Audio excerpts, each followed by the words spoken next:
David Carr is now joining us live from the NFL Network. All right, I know I'm completely overvaluing the Denver Broncos. I know I am. I'm out of my mind. But I will say there is value knowing not only what you are in life, but what you're not. And I want to credit, I thought Dak showed that last night. Dak, 72 starts. He now knows when to kill a play. He knows when to throw it away. Bridgewater's got that ability. So your takeaway on let's just talk Denver for a second. A roster I love. Maybe the quarterback's got a ceiling. Is that the one team I've just lost my mind on? Yeah, I think so. I like the Broncos as well. I like their roster. I like all their pieces. I think what you said about their defense is spot on. I think when you add Fuller and you add Surtain to an already pretty good secondary with Von Miller coming back, I mean, that's what Derek talks about is Von Miller's back. Like the Broncos defense is going to be the Broncos defense. And now they've kind of fixed those other pieces. It really is Teddy. Like, what is his ceiling? That's really what we're asking. And what I have been surprised and I'm almost encouraged watching him, because I like Teddy also. He came out when Derek came out. He went to Minnesota. Derek went a couple picks later to the Raiders. So they know each other well. Always rooted for him, even through his leg injury. He's making the dynamic plays that he hasn't made in the past. And he's still able to take care of the football. So that is a big plus. I love Vic Fangio. I knew him when he was in Houston. He was my defensive coordinator. That guy really believes he can guess the offense's play every time. And you know what? He does it. He does it a lot. Yeah. So I think that's a hidden gem that the Broncos have kind of in their back pocket, where you got to take them for real. Where's the Chargers, though?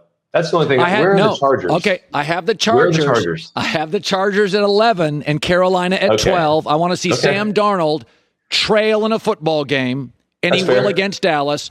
And the Chargers, 12 penalties, butchered that Cowboy game. They should have won it at home. And situationally, they're pretty bad too. Honestly, that's the other thing that I think young head coach, he's still trying to figure it out. Like they almost threw that Kansas City game away down by the goal line.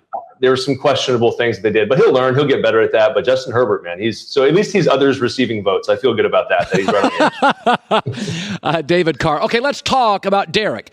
So, I've said this before, is I defended Tony Romo for years. I knew I was right. And now, in hindsight, everybody's like, yeah, Tony Romo was pretty good. And I've said this with your brother. I'm like, because he went to Fresno, he didn't go to Alabama, because he wasn't a top 5 pick, the team he inherited was garbage. And so people, they don't like that. They want to see you enter the league, go to a good team.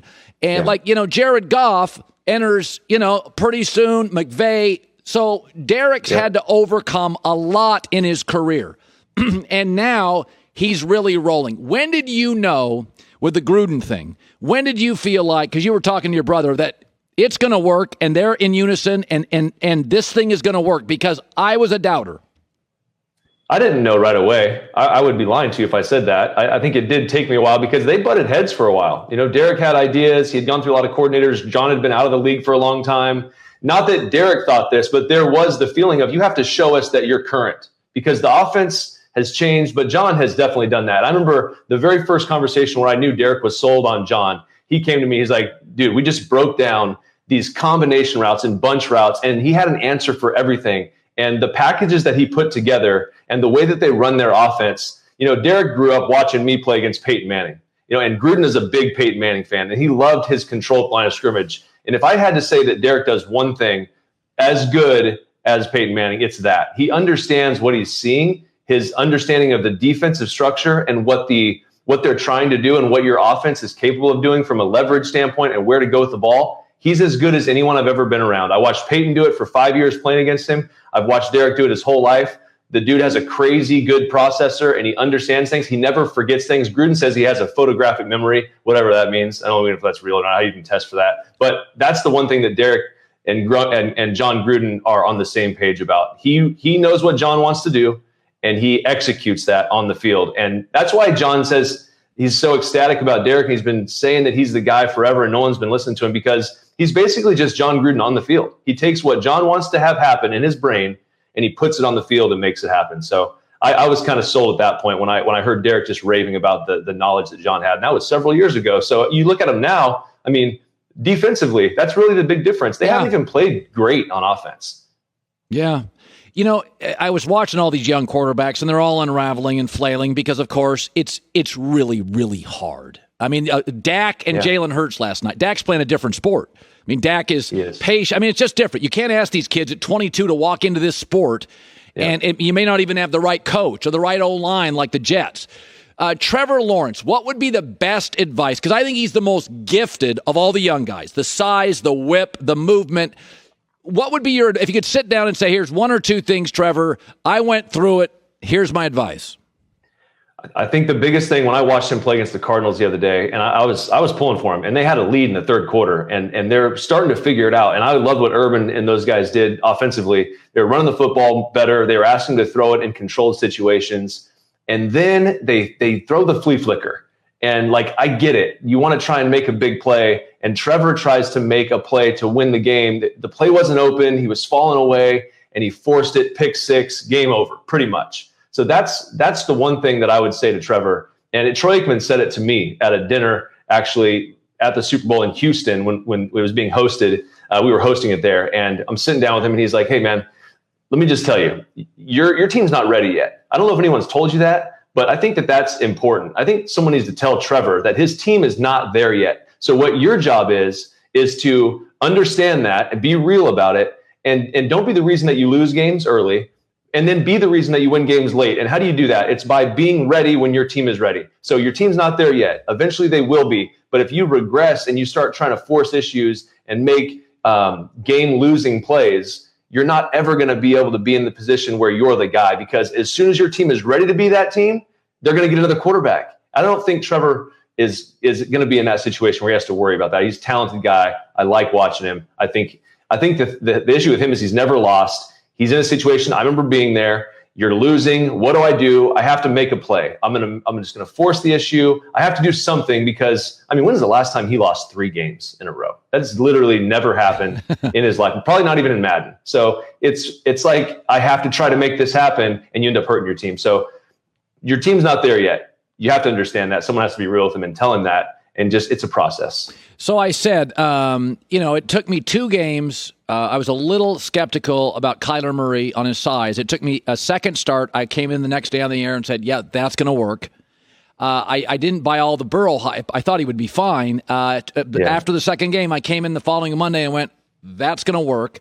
And I knew Tebow 2 starts in. I came on the air and I was like, that's not going to work. And I don't care that he won. It's not going to work. I got to be honest, David. I watched Jalen Hurts last night. I don't know if he's consistently accurate enough. He missed 3 layups last night. That's just my interpretation. He'll run around and make plays. But, God, you got to be accurate in this league. I don't know. What did you see? I don't know if he is. I really like Jalen's ability to not let the moment get to him. I like the fact that he's calm in the pocket, and he does at times leave early. Yeah. So that's his default. He just bounces out when you really shouldn't. And I know that that's what he's done his whole life, because he's probably been the best athlete on the field, and that everyone's going to revert back to what they're best at and what they've done their whole life to survive. It's a quarterback's plan. It's survival. You're surviving. So after the X's and O's, now it's survival mode. So what do you use? Brady's edge is, I'm going to be more accurate and I'm going to make a better decision than the other guys. Okay. That's his edge, and that's worked out. And if you look at all the really good quarterbacks over time, they're incredibly accurate and they throw with great anticipation. That is the knock for me on Jalen, is he doesn't trust and throw guys open, which you have to do to win in this league consistently. He trusts his legs, and rightfully so, makes a lot of plays, but he trusts his legs and he wants to see the play open first, or he does something like that and he kind of just throws it blindly. So I think that there's room for improvement. I don't know what his ceiling is. I know athletically it's very high, but that play also, that was another blind throw. And you even heard the broadcast team. They're saying you just can't let that thing go. Peyton, I was watching the Peyton Manning and Eli chat about that exact play. You just can't let it go without seeing a little bit of how that corner is just sitting there. So, that for me is going to be the thing that they're going to have to work through. Unfortunately, he has to work through it in a live game on a national stage where, you don't have that luxury, to kind of sit and watch someone do it. So I don't know if he's going to be able to kind of work through that, in a live situation. Thursday Night Football, NFL Network, Jags, Bengals. I'm actually interested because I want to watch the quarterbacks. His name is David Carr. It's great seeing you as always, my man. You too, man. Thanks. Hi, everybody. Thanks for watching. Subscribe here to get the latest from the show. Also, be sure to check out more of the best clips from The Herd, or go watch a few segments from other shows on FS1.